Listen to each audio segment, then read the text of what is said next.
Broadcasting from the Allen B. Levan NSU Broward Center of Innovation at Nova Southeastern University.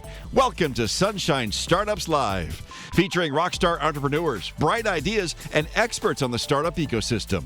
And now your hosts of Sunshine Startups Live, Jim Ryan and John Wensveen.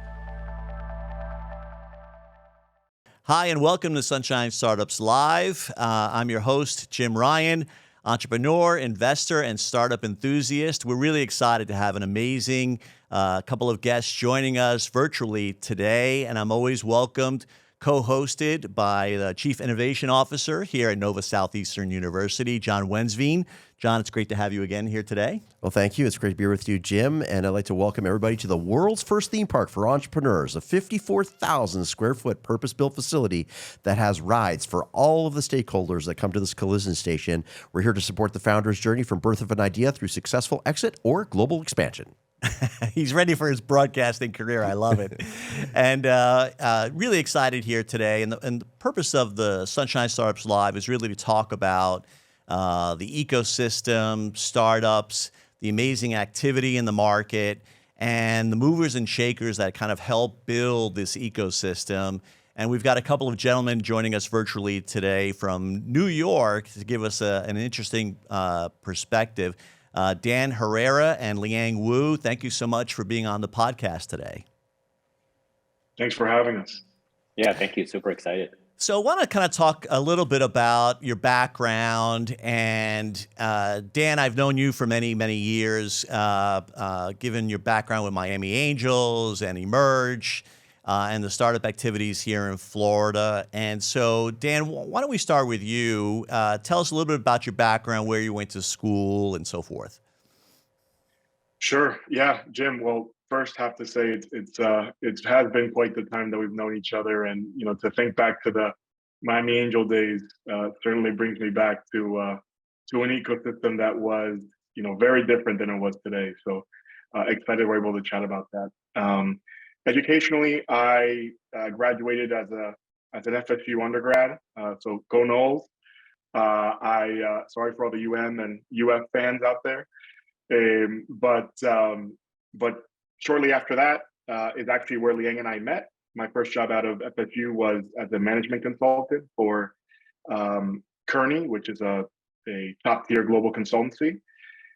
From that, I went ahead and co-founded a urban mobility company in Mexico City that effectively was giving the traditional taxi driver in Mexico City, which is the largest taxi cab fleet in the world at a municipal level, the tools to compete with an Uber like platform. After that, I went to Miami Angels, as you said, where I led investments for the syndicate. And for those who don't know, Miami Angels is the largest pure play angel syndicate in Florida and the most active at that. During my time, we deployed into 30 to 40 deals, approached nearly 15 million in investment. So it was quite the productive run that I had there. And that was my first exposure to venture. After that, I went to Columbia Business School, where I received my MBA as of 2 years ago, or as of 1 year ago. And now I am consulting for various entities, from family offices to venture funds. But a special place in my heart is certainly Emerge Americas. So that's a bit about me in a nutshell. Thanks, Dan. Liang, share a little bit about your background, please. Yeah, great, awesome. So I went to the University of Connecticut undergrad. So I grew up in New York City, but wanted to kind of get away from the craziness, but not too far, of course. So went up to Storrs, Connecticut, studied finance and accounting there. Post undergrad, I started my career at a firm called PwC. Was a large accounting firm, but I was in the small consulting division. Did that for a little bit. Wanted to kind of leave the East Coast and explore new experience. So as Dan had mentioned, we met at A.T. Kearney in Chicago, and we were actually roommates. Kind of lived together for a couple of years. And so that was, my consulting career. At the end of that was really exploring technology, fell in love with the idea of like, you have an industry that is constantly changing, right? And so fit very well with the, the New York upbringing, the immigrant upbringing. So that's something I resonated with. Was lucky enough to go to Harvard Business School to do my MBA. During that time, really explored tech, fell in love with, emerging tech, which is what we're writing about now. Right, so sort of fell down the crypto Web3 rabbit hole. Post business school was the first business hire at a pretty decent sized startup. It was about 20 people, but it was like 15 engineers, and then I was the first business hire. So did a little bit of everything from the operations work of setting up the company and the team to kind of traveling around the world to do business development in this really like nascent industry that everybody thought if you were in it you were crazy kind of thing. So that was a fun run. After that, did just worked at a variety of different things, but the theme is really strategy, operations, and growth. So worked for a growth stage startup in the hospitality space where I sort of built the M&A team, led that. And then from there, most recently, before kind of doing what Dan and I are doing, I worked at a large enterprise SaaS company called ServiceNow, and I was building out one of their biz ops team. And so that's my background in a nutshell, but happy to dive in anywhere else as well. Great, thank you. All right, so this gathering that we have here today, I really like to emphasize what's going on in terms of trends, challenges, opportunities, and strategies in this growing ecosystem, whatever that may be defined as. So we're very much focused on innovation, technology, and entrepreneurship. You're both familiar with Florida. You're both familiar with New York. I'm sure you're familiar with what's going across the nation, around the world. Given the roles that you have right now, where are the opportunities that exist? What are you looking at as that next opportunity, knowing that the world changes, it seems, every day now with so many different things that we're facing? And I'm really curious, given your backgrounds of what led up to where you are today. And by the way, my daughter's a graduate of FSU as well. I always wanted to go to Harvard, never got in. So I'm happy to be acquainted with you, them. So what are the opportunities today, and where do your roles fit into this ecosystem? I'll actually let Liang take that one first, because what he forgot to mention, and I'll humble brag for my partner a bit here, is his work with Harvard Business School now. So Liang, why don't you take it and then I'll round it out. Yeah, totally. So maybe to set some context, Dan and I were working on a couple projects together that will eventually lead into a broader, investing vehicle. But one thing we do is we've been really deep in the emerging tech rabbit hole. So one of the I work at Harvard Business School in the crypto lab, helping them shape their MBA curriculum right around Web3 and a lot of research around Web3 and then now AI as well. And so where I sit, I'm lucky enough to kind of see innovation happening across, different size companies, different countries, different nations, different geographies, and every mix and flavor. And so to your question, I think what's really interesting is there's change at every level. So, you could say Florida is a really big growing ecosystem, but it's growing in this era where like on the internet, there's a lot of activity, right? And so you could be an entrepreneur in Florida, which, get the benefits of a really great ecosystem, but you could also reach out to someone in Asia and they're just like a direct message or a DM away, right? And so I think that behavior is starting to really influence how, the next generation of tech and entrepreneurs are working. And so sometimes we will be researching a piece for the newsletter we write and we would connect with an entrepreneur in Brazil. And we can do that today, right? We're based in New York. Dan has strong ties to Miami, but it all feels blended. So it's a good thing and a bad thing. It's good in the sense that you have the opportunity. It's bad in that not bad, but a challenge is that you have to actually make sense of all of it because there's only so many hours in the day as well too. But we're overall excited that you can do this in this modern era. Just reach out to anyone across the world.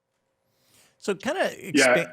Go ahead, Dan. Go ahead. No, go ahead. Go ahead, Jim. I was going to ask, kind of teeing up on what Liang was sharing, sort of comparing and contrasting. Obviously, Florida has had, this really burst of activity, startup activity, and so forth. New York has obviously been a player in the space for quite amount of years. Much more mature market. Dan, now especially that you've had sort of a good flavor for both now. So how does Florida compare to New York in its activity and maybe even the quality of the startups that you might be in touch with? Yeah, great question, Jim. As you mentioned in the intro, you and I have both been we're Miami OGs as we call it. We've seen the ecosystem evolve, right, over the 6 to 7 years that we've been a part of it, and we have seen a step change to the Miami ecosystem that is honestly incomparable to the other ecosystems in the last generation as far as venture activity goes. So, that said, with Miami growing in the way that it has, I do think that there are some best practices that it could, glean from, the bastion, quote unquote, of venture, which we thankfully sit in here in New York. And I think it really evolves around community. Miami, geographically, topographically, is a less dense place than New York. So naturally, these chance interactions may not happen as much as, say, in New York, where you may run into, as I have, a founder on a train or an investor through a park.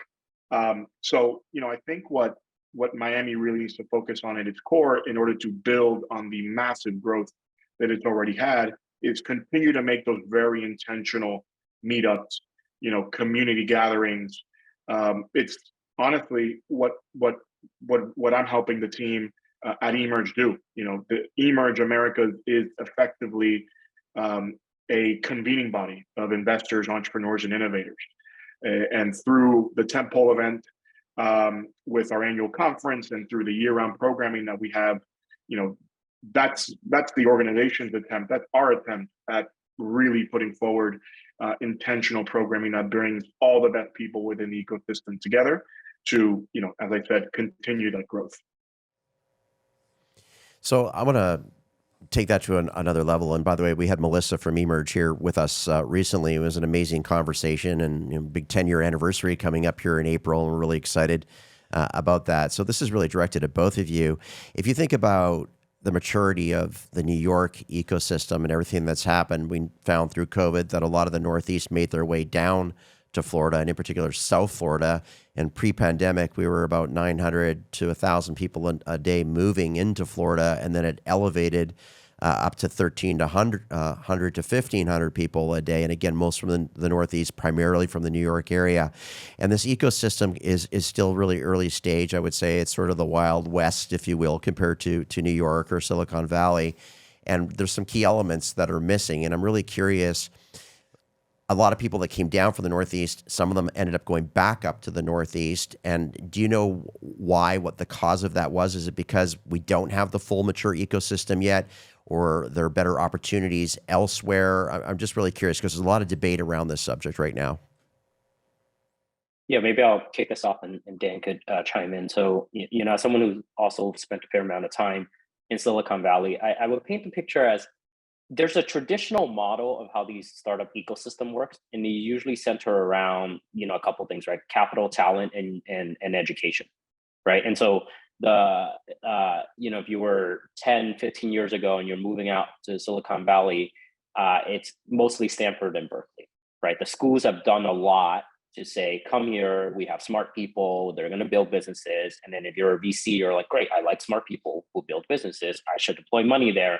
And it kind of creates this flywheel. Now, granted, Silicon Valley had, Silicon Valley with the big tech companies, so you already have some sort of talent. I think in New York, and I can speak to Boston as well, just with my role at Harvard, is that you have a similar thing. But I think back to Dan's point around community building, I think that's actually really important. And I think these ecosystems have tried to make it feel like one place, right? So with Harvard and MIT, counter to what a lot of people think about the competition, they collaborate a lot. And so now you have this zip code called Cambridge that draws a bunch of smart people who then have, feels like they're part of some sort of community. In New York, it's actually a little harder to meet the eye. Granted, Manhattan is a small place. There are pockets of different activities. So the crypto people hang out in this neighborhood, and then, the fintech people hang out here. And so I think the point is every ecosystem will build their, their community and their ecosystem differently. And I don't believe just because you have the pieces, you could be successful. It has to be very like joined together. So I was lucky enough to be a panelist at at the Emerge event, talking about some of this. And as a kind of, whatever the opposite of a Miami OG is, right? But someone who's getting into the Miami ecosystem, one of the things I really observed was just how many like connections people had with each other. So it felt like a reunion that happened to be a professional event where people came and talked about tech and all of that. So that kind of stuff is really positive.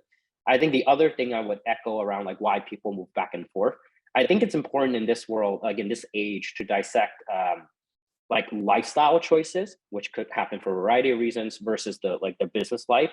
And I wonder how many people have moved back but still do stuff with Miami. So like I live in New York, I didn't grow up in Miami, but like we do stuff in Miami because it's an important, critical ecosystem for us. And so I go back to the earlier point, like I think while the location matters, there is a little bit of an equalizer that tech doesn't have to be built in the zip codes in Silicon Valley anymore, nor New York.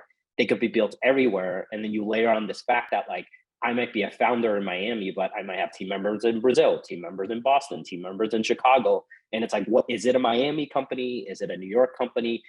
So I think a lot about like, how do you actually just get people where they need to go and working with each other, knowing that location is still people's default, but it doesn't have to be where it stops.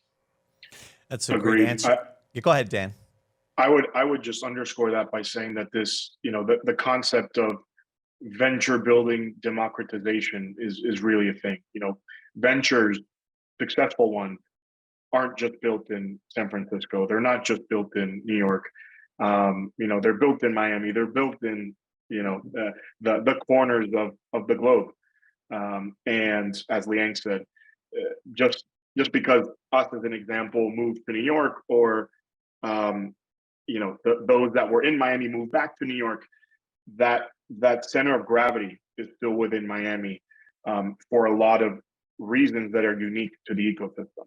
And so, I think things can still exist as they were. I think the work is just done differently in this generation. So the state right now, venture capital across the board, funding is down, right, substantially. Startup activity, though, seems, at least for the state of Florida, has had some slight increases actually from last quarter.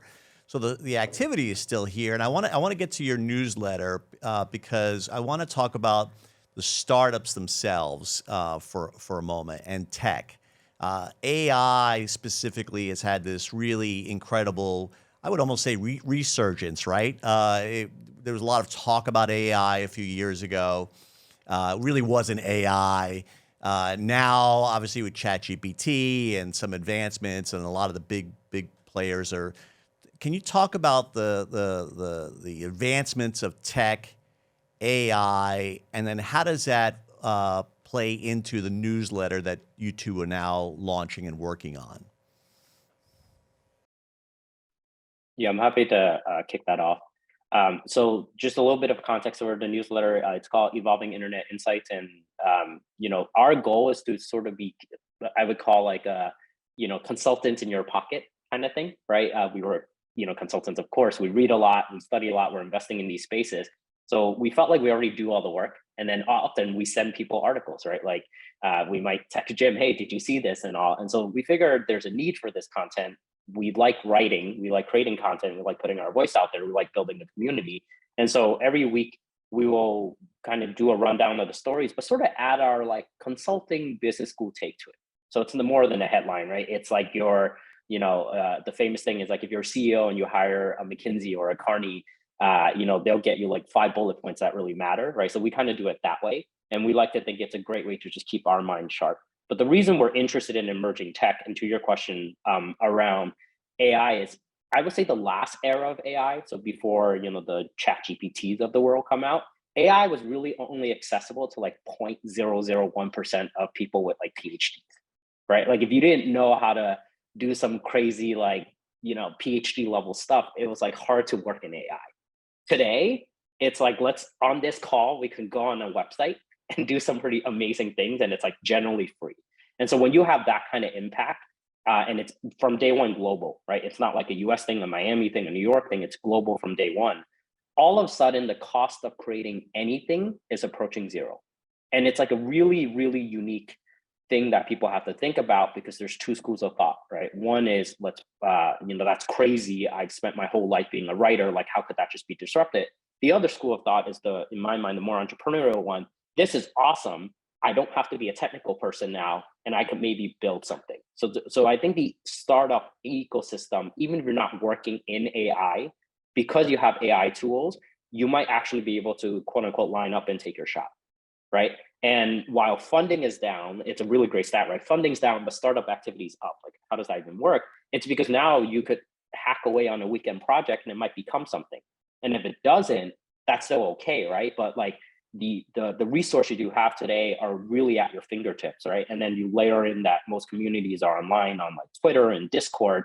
If you don't know something, there are a bunch of people you could ask, right? And so this movement that is happening that feels more open, right? I think it's actually going to be great for cities that traditionally haven't gotten the spotlight for venture capital, because there are smart people everywhere. Like, we know that for a fact. And so you can now tinker away and build the next big thing, but like, you don't have to come from a Harvard or a Columbia. And I actually think that's a really awesome thing. I was curious to get Dan's response on that too. Yeah. Because I have a follow-up to all that. Dan, go ahead. Sure. I'm thinking of there's a quote that Liang and I reference a lot, and I may butcher it slightly, but it has something. In essence, the quote goes, "Great ideas are ubiquitous, but access is not." And so, where, to underscore Liang's point, AI is this great equalizer where if you have the idea, and all you're waiting for is just funding or resources or what have you to execute, AI is the step change to that execution curve. And so, as Liang said, startups are more empowered than ever to take a hold of AI as a technology to really achieve things that they were otherwise not able to do before it became so ubiquitous. That the crazy stat that we always hear about with OpenAI is that they are the company of all companies in history that got to 1 million users the fastest. And Liang, correct me if I'm wrong. How quick was that? It's the fastest to 100 million users, and it was months, right? Yeah. So to be clear, OpenAI ChatGPT 3 or GPT was launched to the public in November of last year. And then the modern version, modern in air quotes, was launched in March, and we're sitting here in August. Like, it's actually amazing how quick it's moving. Yeah, and certainly those 100 million users are not just individuals; they are business builders, they are entrepreneurs, they are, So just underscores really what this has done for a society, as a world. So that's a great segue. I love talking about emerging technologies because I think we're in a world of, I don't know what it is. It's like an intersection of where are we going, and it's happening very fast. And technology is evolving so quickly. And does the human race have the capability to actually keep up with technology? And is this valley getting wider or not? And how many times we throw out terminologies like, Web 3.0 or the metaverse? Do we even know what it is? So my real question is it possible to be too innovative and too ahead of your time when it comes to technology? Because we're aware of a lot of technologies that exist today, but there's a lot of technology that we're not aware of yet for the future. And can you be too far ahead of the curve looking at what that future looks like? And the reason I ask that is I always say, okay, the future is here now. What are we doing about it? And there's a great debate. And I'm a chief innovation officer, and I've been told that I'm too innovative in certain environments. But isn't that the whole purpose of innovation? Yeah, it's a great point. I definitely think what you potentially are facing is that when a new thing comes out, Chris Dixon from one of the leading venture capital firms, Andreessen Horowitz, has this saying that all new technologies start out as a toy, right? And so AI used to be this kind of fringe thing that was like, oh, like, yeah, a bunch of dudes somewhere are just playing around with this thing, and now it's like getting ubiquitous. So I think I separate from, like, there's the technology, and I think being innovative, you should try to at least be aware of what is cutting edge, right? There's all this stuff coming out now that's even like crazier around like physics, and I'm even skeptical. And to your point, right, we're all in the innovation space, on this call. But I think it's important to separate innovation from business model, I think some business models are certainly too ahead of its time, because in order for like AI to gain full adoption, or Web3 to gain full adoption, you can look at like the Hollywood writer strike, for example, right? Sure, there's an argument around the technology, but you can't just put the technology in a box, rewind it, and throw it back in history and pretend like it never happened.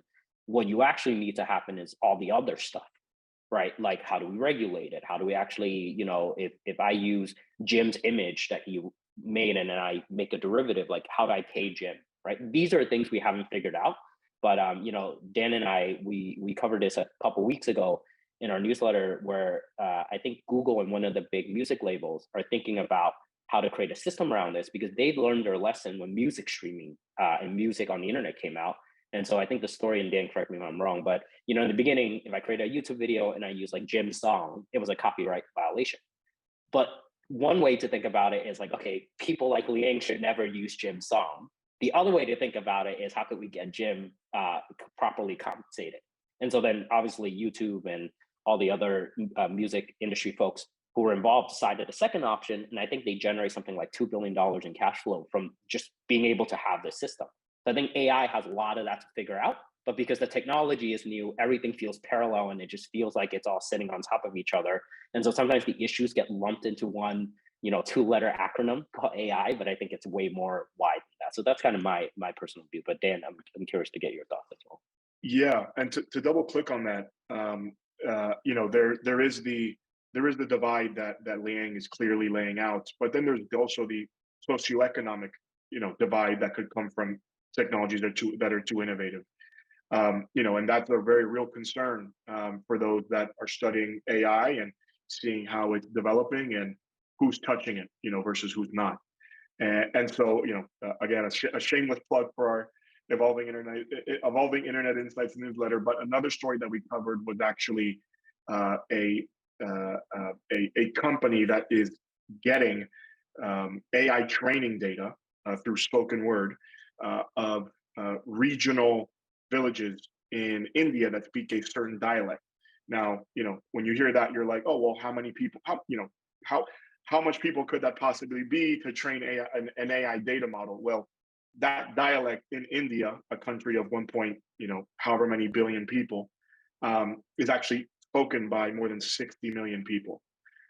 So, what this founder is doing is actually allowing people that speak this language, this dialect, and others in the future to become the owners of the input that they provide this AI training data tool. And beyond just compensating them for that data, they are owners of it. So as it's sold to other data, buyers around the world, specifically in AI, they are given royalties, right? So this becomes in the hands of founders and visionaries who understand the potential of this, but understand the potential of it, knowing that it needs to equalize socioeconomic differences. You have amazing things like this company, I believe it's called Kyra, that exists and that utilize this technology, this pioneering technology, to equalize socioeconomic differences. And just for the record, I asked that same question of ChatGPT, and Liang and Dan's answers. Yours was much more detailed and much better. So that also questions the reliability of what ChatGPT is telling me. Yeah, we are ChatGPT 5 right now. I love it. That's too innovative. That's too innovative. Okay. Yeah, well, exactly. I love it. Two great minds, Dan, Liang, coming together. So how does one subscribe to the newsletter? Yeah, you can find us. We're on LinkedIn, so follow us on LinkedIn. There's a link to subscribe.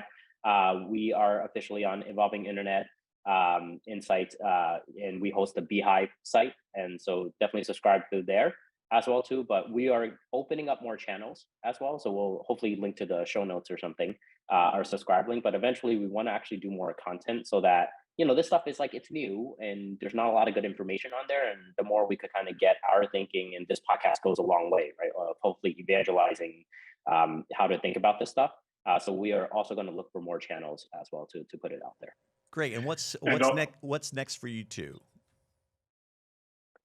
Yeah, I would say just continue building. I think the newsletter has gotten a lot of reception so far, and so for us, we're community builders at heart, and so we are already thinking, how do you have a bunch of people on the internet who are kind enough to give us their attention regularly by reading. How do we reward them? How do we bring people together? Maybe there's a founder who needs help, and there's a VC who reads our newsletter. Maybe we could kind of help, match make there. And so we really want to turn this into a community and start eventually also investing through a syndicate ourselves, which, as you know, is Dan's bread and butter. And so we want to take sort of our background and really kind of apply it to this kind of newer thing, and then all kind of marry it together. But at heart, I would say we really want to be focused on building a community of just people who are interested and want to learn and have this kind of shared belief. And we think that is a really big number out there. And so our job is to find them through the newsletter. Terrific. And Dan, I'm looking forward to seeing you at Emerge again this year for the 10 years celebration. Likewise, Jim. Really looking forward to it. Absolutely. So Dan Herrera, Liang Wu, thank you so much for being on Sunshine Startups Live. Thank you very much. Yeah, appreciate it. Thank you. Thanks for having us. Remember to subscribe, like, and share the Sunshine Startups Live podcast, and follow us on social media. If you're interested in sponsoring or appearing on the show, please email us at booking@sunshinestartups.live.